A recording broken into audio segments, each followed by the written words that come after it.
The Villisca Curse. The house in Villisca, Iowa, had been abandoned for decades, yet its presence loomed over the town like a wound that refused to heal. It was the site of one of America's most gruesome unsolved murders. 8 people butchered in their sleep by an unknown intruder. For paranormal investigator Ethan Graves, it was the perfect place for his next documentary. "This house is legendary," Ethan said, adjusting his camera. "A murder so brutal that even after a century, the spirits are still restless." His partner, Mark, shuddered. "I don't know, man. They say something still lives in there. Not a ghost, something worse." Ethan smirked.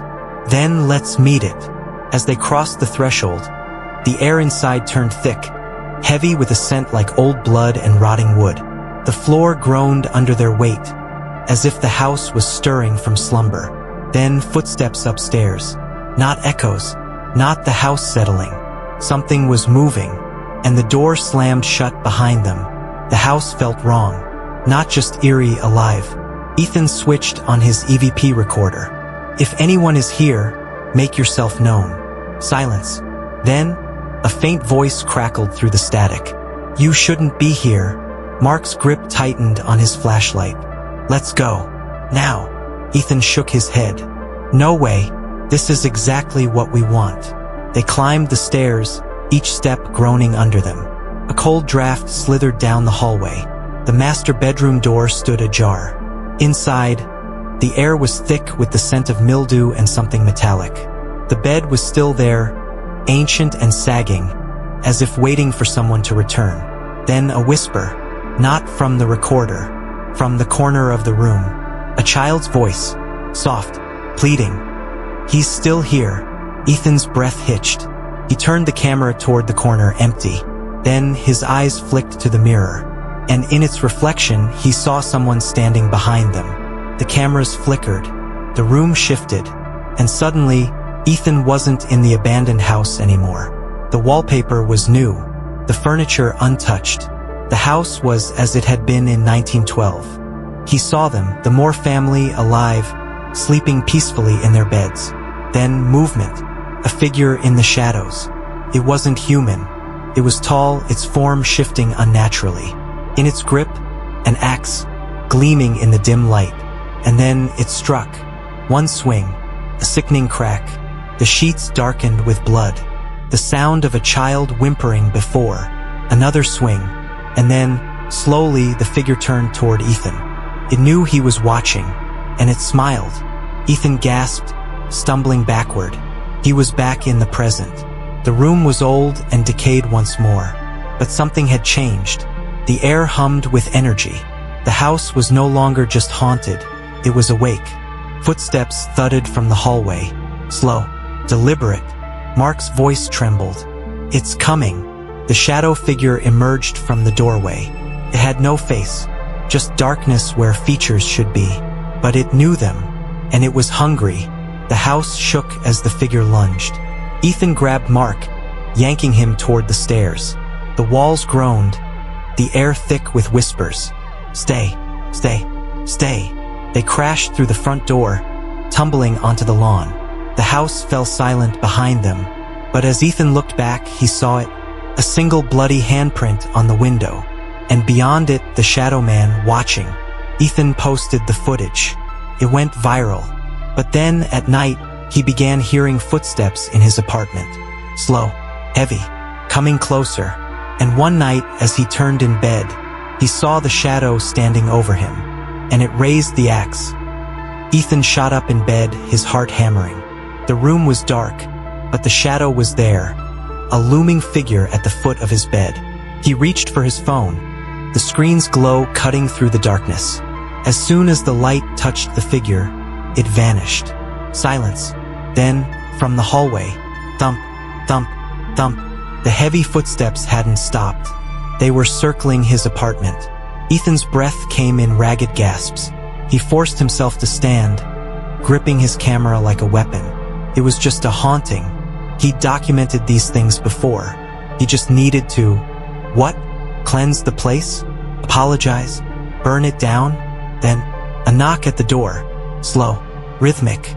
Thump, thump, thump. His blood turned to ice. He hadn't told anyone where he lived. He crept to the peephole, heart slamming against his ribs. The hallway was empty, but as he turned away, a whisper slithered through the wood. "Let me in." Ethan didn't sleep. By morning, the knocking had stopped. The apartment felt hollow, as if something had moved in. He checked his camera footage. His hands trembled as he scrubbed through the night's recording. At first, it was just him, tossing in his sleep. Then, at 3:15 a.m., the screen glitched. A dark shape materialized at the foot of his bed. And at 3:17 a.m., something worse. A second figure emerged from the shadows. And a third. By 3:30 a.m., 6 shadowy forms stood around his bed, unmoving, watching. Then, at 3:33 a.m., the camera cut to black. His breath hitched. Slowly, he turned his gaze to the wall beside his bed. There, in the plaster, scratched deep and ragged, were 6 marks. They were already inside. Ethan did the only thing he could think of. He left. He packed his essentials and drove, heading as far from Villisca as possible. The car's engine roared down the highway, but the farther he got, the heavier his chest felt, like something was still with him. He stopped at a gas station an hour outside town. Inside, the cashier, an old man with cloudy eyes, barely looked up. "You okay?" the man asked, his voice gravelly. Ethan hesitated. "Yeah, just traveling." The old man studied him. "You were at the Moore house, weren't you?" Ethan froze. "How do you?" The man shook his head. "It don't matter. You need a priest. Or fire." Ethan forced a laugh. "Come on, you don't actually believe." The man grabbed his wrist. His fingers were cold, too cold. And then he muttered something that made Ethan's stomach drop. "He marked you, boy. You let him in." Ethan yanked his hand back and hurried out. But as he passed the station's glass door, his reflection lagged behind. And in that split second, he saw it, the shadow man, standing right behind him. Ethan didn't stop driving until nightfall. He found a cheap motel off the highway, but as soon as he stepped inside, the air changed. The room was suffocating. The lights flickered. The TV screen buzzed with static. And then the whisper came, "You can't run." The bed dipped beside him. The air turned frigid. Ethan forced himself to look, and saw a figure sitting on the bed. It wasn't a shadow this time. It was a man, dressed in old, blood-stained clothes, eyes like empty pits, a face half missing, as if crushed by something heavy. The first victim, Josiah Moore. His lips moved, voice raw and distant. He never left. Ethan's scream died in his throat as the lights cut out. Darkness swallowed him whole, and from the depths, a voice, low, inhuman, laughed. They found Ethan's car on the side of the highway 2 days later. The engine was still running. The driver's door was open. Ethan was gone. His motel room was empty, except for his camera. The final footage? At 3:33 a.m., Ethan sat on the bed, wide-eyed, staring at the wall. Behind him, a figure loomed, its long fingers resting on his shoulders. The screen flickered, and then, static. Ethan was declared missing. No body, no signs of struggle, just his abandoned car, his motel key, and his last recording. The police dismissed it as another case of someone disappearing on the road. Maybe he skipped town. Maybe he had enemies. But those who watched his footage knew better. And then the upload started. A week after his disappearance, a new video appeared on his YouTube channel. But Ethan was gone from the frame. The camera footage was shaky, moving as if carried by unseen hands. The screen flickered between locations. His apartment, the Villisca house, the gas station. Then his motel room. The bed was empty. The walls scratched. A dark figure stood in the corner, watching the camera. It tilted its head, as if studying the viewers. Then it spoke. A single, distorted word. "More." The video cut to black. And then, in the final seconds, a new set of GPS coordinates appeared on the screen. A location, an invitation, or a warning. Final note. Nobody knows who's posting the videos now, but the coordinates keep changing. And every person who follows them disappears. The Villisca transmission. The coordinates from the last video led deep into the Iowa countryside. People online obsessed over them. Some said it was a stunt, a viral marketing ploy. Others, the ones who knew about Villisca, weren't so sure. Then, the first disappearance happened. A user named @GhostHunterJake posted that he was going to the location. His last tweet read, "Almost there. Fog is crazy thick. Seeing something in the trees? WTF?" He never posted again. A week later, his YouTube channel uploaded on its own. A single, unedited video. Jake's camera flickering in and out. Shadows moving behind trees. Heavy breathing. Then a glimpse of a house. Not the Villisca house. Something older. Hidden. Wrong. And just before the screen cut to black, something stepped into frame. Not Jake. Not a person. A figure in darkness holding something heavy. An axe. And in the last frame, barely visible, Ethan's face, pale, eyes wide with terror. Or maybe it wasn't Ethan at all. Maybe it was something wearing his face. The followers. Despite the disappearances, more people followed the coordinates. Some were skeptics. Some were thrill seekers. None returned, but their channels kept uploading. Videos showing empty roads, fog-choked woods, and always a glimpse of that hidden house. The police investigated but found nothing. No abandoned house, no bodies, just silent fields and a cold wind that smelled like iron. Then, one night, a live stream started. It was titled, "He's Coming." It was streaming from Ethan's account. Thousands tuned in. The screen was pitch black. Then footsteps, slow, heavy, getting closer. A whisper through the speakers. More, and the stream cut out. Ethan's channel was deleted the next day, but his subscribers started receiving messages. Random, untraceable, just one word, coordinates. The house that shouldn't exist. The new coordinates pointed to an abandoned farmstead deep in Iowa's backroads. 3 YouTubers, Nick, Amber, and Dylan, decided to investigate. Their last video started normal. Shaky cam, nervous laughter. Amber joked about the Villisca house, but Dylan, who grew up hearing the stories, wasn't laughing. "The house in Villisca was just the beginning," he muttered. "The real house, the one the killer came from, was never found." Nick rolled his eyes. "Then what are we walking into?" Dylan didn't answer, because he didn't know. They arrived at midnight. The place wasn't on any map. No driveways, no signs, just an overgrown field and a rotting house that shouldn't exist. The moment they stepped inside, the air changed. The floorboards groaned, like something underneath was shifting. The walls pulsed with the scent of old blood and decay. Then the whispers started. Not words, just murmurs, slithering through the dark. Nick pointed his flashlight down the hall. "Someone's here." Amber shivered. "Or something." And then, from upstairs, thump, thump, thump. Heavy, deliberate footsteps, coming closer. Dylan held up his camera, whispering, "We need to go." But Nick was already climbing the stairs. The house groaned around him. The walls narrowed like the house itself was watching. Then, at the top of the stairs, he saw it, a mirror, and in its reflection, a man holding an axe. Not behind him, standing where Nick should be, his own face missing. Nick screamed. The mirror shattered, and something in the house laughed. Their live stream kept rolling. Viewers spammed the chat. "Run!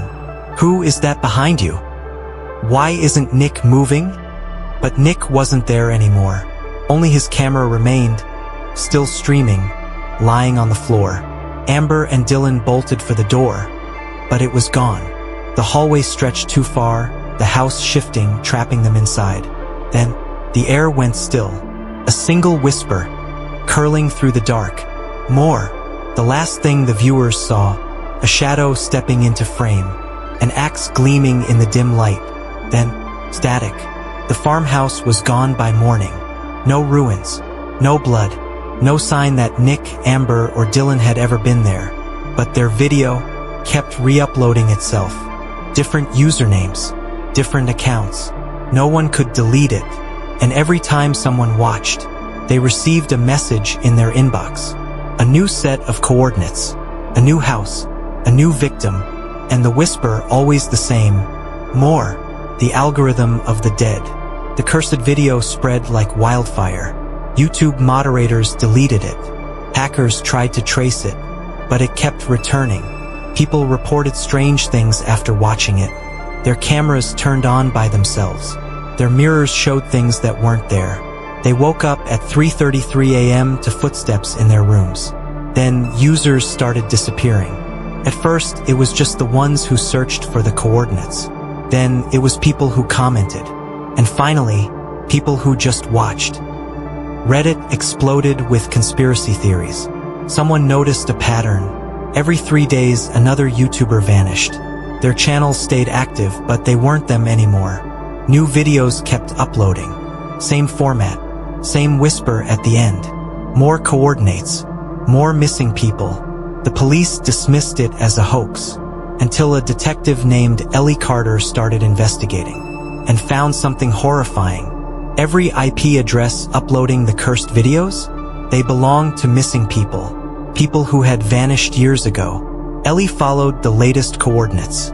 They led to a forest clearing in Nebraska. No houses, no signs of life, just a cold wind and the smell of something rotting. But then her radio hissed with static, and through it, a voice. "You found us." Ellie turned, and suddenly the house was there, like it had been waiting for her. The door creaked open, and inside the walls were lined with screens. Hundreds of TV monitors, each showing a different missing YouTuber trapped in some kind of endless loop. They weren't dead. They were still recording, over and over, screaming, whispering, begging. And then, one by one, they turned to look at her. Their mouths moved in unison, and from every screen the same whisper: more. The lights flickered, and behind Ellie something moved. Something with an X. Something that had been waiting for her, too. Ellie's car was found abandoned on the side of the road. Her radio was still on, whispering distorted voices. Her body was never found, but her YouTube channel started posting again. New footage, new victims, new coordinates, and those who watched, they started seeing things in their mirrors. Their cameras turned on by themselves. And at 3:33 a.m., they heard footsteps coming closer, and a voice whispering in the dark, "You're next."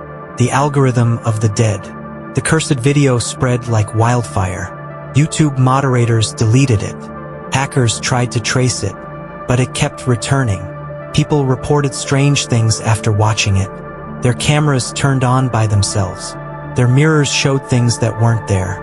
They woke up at 3:33 a.m. to footsteps in their rooms. Then users started disappearing. At first, it was just the ones who searched for the coordinates. Then it was people who commented. And finally, people who just watched. Reddit exploded with conspiracy theories. Someone noticed a pattern. Every 3 days, another YouTuber vanished.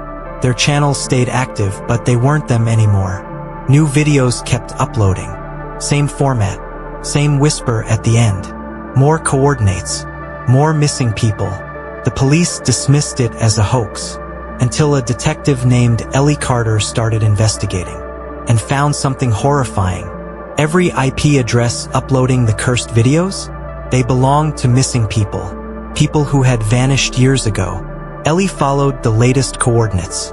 They led to a forest clearing in Nebraska. No houses, no signs of life, just a cold wind and the smell of something rotting. But then her radio hissed with static, and through it, a voice. "You found us." Ellie turned, and suddenly the house was there, like it had been waiting for her. The door creaked open, and inside the walls were lined with screens. Hundreds of TV monitors, each showing a different missing YouTuber trapped in some kind of endless loop. They weren't dead. They were still recording, over and over, screaming, whispering, begging.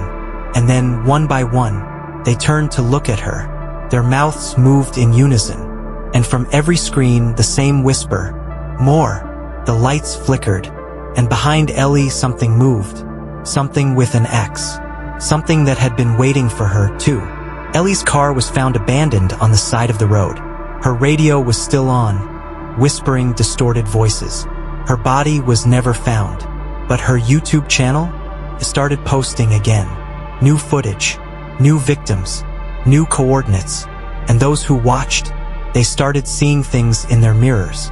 Their cameras turned on by themselves, and at 3:33 a.m., they heard footsteps coming closer, and a voice whispering in the dark, "You're next."